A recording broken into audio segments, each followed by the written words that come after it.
नमस्कार दोस्तों, स्वागत है आपका अपने YouTube चैनल पल्लू रंगीला गंगू ब्लॉग पे।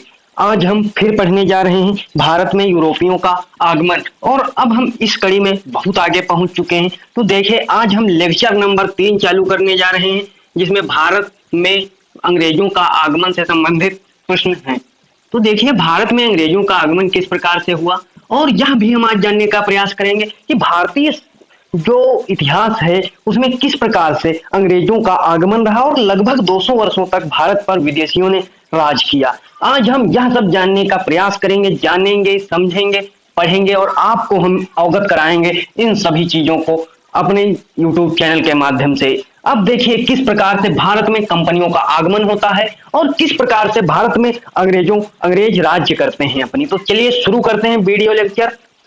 तो देखिए, सबसे पहले आपको देखना है कंपनी का नाम क्या था।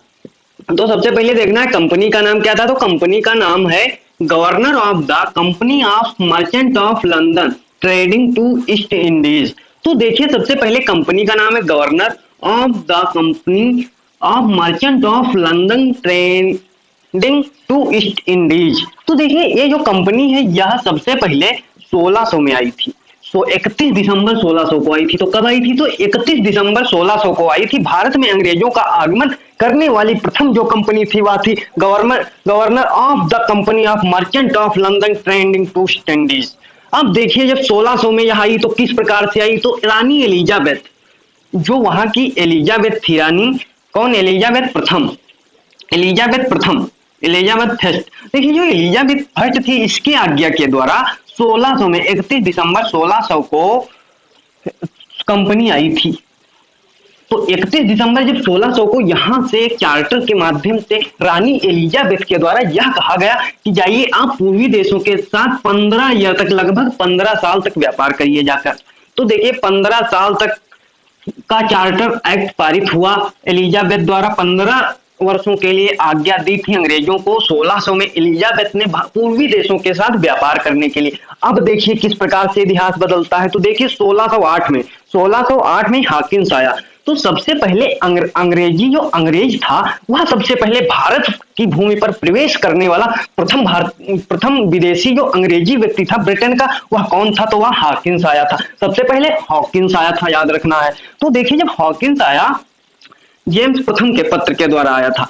और जब हॉकिंस आया, यानी कि ये हॉकिंस आया 1608 में, तो देखिए इसने हेक्टर नामक जहाज से आया था। और आप लोगों को याद यह भी रखना है कि पुर्तगाली भी हेक्टर नामक जहाज से ही आए थे।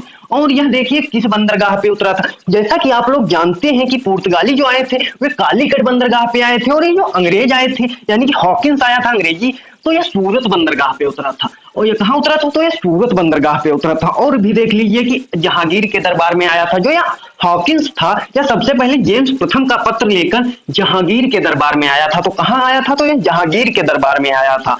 कब आया था? तो 1608 में आया था। और अब देखिए 1613 यह सूरत में स्थायी कारखाना स्थापित किया गया और हाकिंस ने 400 मनसब दिया।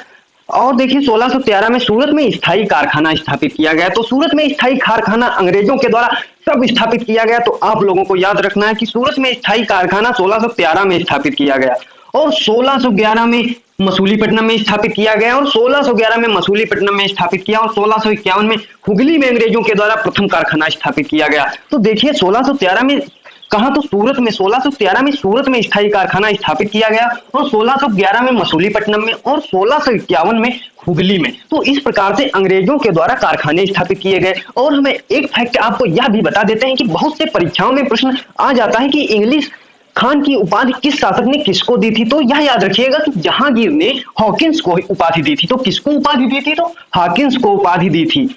देखिए, जहांगीर ने हॉकिंस को उपाधि इंग्लिश खान की उपाधि दी थी जब यह आया था। और ये देखिए अरबी और तुर्की जानता था, अरबी और फारसी। और इसने जो है जब यहाँ आया था तो यह इसने फारसी भाषा में जहांगीर से बात की थी। जिस प्रकार से आप लोग विदेश में जाते हैं और जानते हैं, समझते हैं कि वहां अगर आप हिंदी में टैलेंटेड हैं तो आपको काम नहीं चलेगा, ओनली इंग्लिश बोलना पड़ेगा। उसी प्रकार जिस प्रकार जब भारत में हॉकिंस आया था तो यहाँ पे अंग्रेजी नहीं चलती थी। देखिए, अब अंतरराष्ट्रीय लैंग्वेज अंग्रेजी बन चुकी है, लेकिन तब यह दो भाषाओं का, फारसी और तुर्की भाषाओं का ज्ञाता था। इसीलिए हॉकिंस आया था, कहाँ आया था, तो भारत में आया था और इसने जहांगीर से फारसी में मुलाकात की थी, यानी कि बातचीत फारसी में की थी। अब हमने पढ़ लिया है 1611 में मसूलीपट्टनम में अंग्रेजों ने कारखाना स्थापित किया और 1651 में हुगली में। अब देखिए क्या होता है, गोलकुंडा के सुल्तान से सुनहरा फरमान प्राप्त कर गोलकुंडा में व्यापार किया। तो जब हॉकिंस आता है तो गोलकुंडा के जो सुल्तान थे उनके द्वारा सुनहरा फरमान इन्हें दिया जाता है कि हमारे यहाँ से भी व्यापार करिए। ठीक, अब देखिए अंग्रेज फ्रांसिस डे ने चंद्रगिरी के राजा से मद्रास को पट्टे पर ले लिया। अब भैया जो अंग्रेज ये फ्रांसिस डे था ने चंद्रगिरी के राजा, जिस प्रकार आप लोग जानते ही पहले भी पुर्तगालियों का जब हमने आगमन पढ़ाया था तो आप लोगों को हम बता चुके हैं कि किस प्रकार से चंद्रगिरी के राजा के साथ भी पुर्तगाली भी कुछ ना कुछ लेते हैं और चंद्रगिरी के राजा के से मद्रास को पट्टे पर ले लिया अंग्रेजों ने, तो मद्रास को पट्टे पर ले लिया, याद रखना। और मद्रास में फोर्ट सेंट जॉर्ज की स्थापना की जहां सिविल अधिकारियों को ट्रेनिंग दी जाती थी।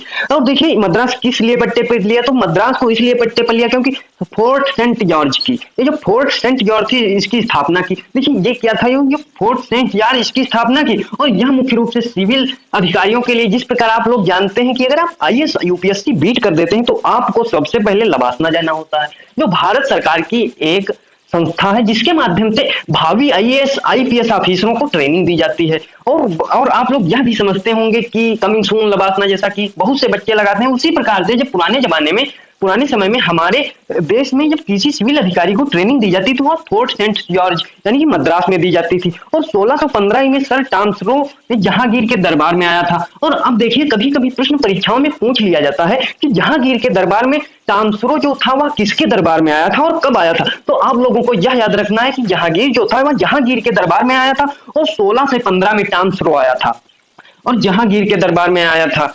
और चार्ल्स सेकंड ने 1608 में चार्ल्स सेकंड ने कंपनी को 10, देखिए जिस प्रकार से आप लोग समझते होंगे कि अब देखिए 1615 में सर टॉमस रो आ चुका है और 1668 में सम्राट चार्ल्स सेकंड ने 10 पाउंड पर किराए पर दे दिया बॉम्बे द्वीप को। अब ये जो चार्ल्स सेकंड था यह एक अंग्रेजी था, चार्ल्स सेकंड जो था यह एक अंग्रेज था और इसने सबसे पहले जिस प्रकार से पुर्तगाली और अंग्रेजों के मध्य चार्ल्स सेकंड का विवाह हुआ था तो पुर्तगालियों ने अंग्रेजों के ये जो राजकुमार थे चार्ल्स सेकंड इनको बॉम्बे का जो द्वीप जाना जाता है बम्बई द्वीप को दहेज में दिया था। तो आप लोगों को याद रखना है कि यह दहेज में दिया गया था। और तो किसके द्वारा दिया गया था, तो पुर्तगालियों के द्वारा दिया गया था। कैथरीन की शादी हुई थी और उसी में चार्ल्स सेकंड को यह बॉम्बे जो है यह दहेज में पुर्तगालियों के द्वारा अंग्रेज को भेंट किया गया था।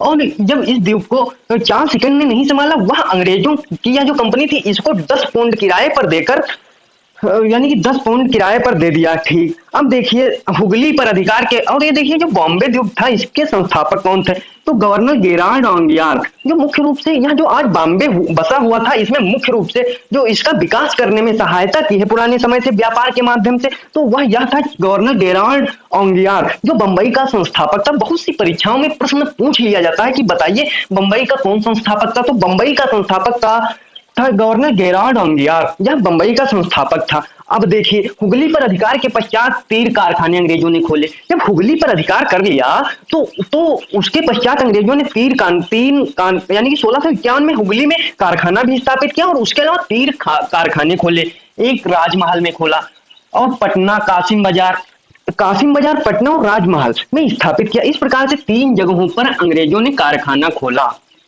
और अब देखिए 1833 के चार्टर एक्ट के द्वारा कंपनी का नाम बदलकर ईस्ट इंडिया कंपनी कर दिया गया। तो देखिए ये एक कासिम बाजार और इसमें राजमहल में देखिए तीर कारखाने खोले गए और 1698 में अन्य कई कंपनियां भारत में स्थापित हुई। इनमें से एक थी जनरल सोसाइटी और दूसरी थी India company trading to East Indies.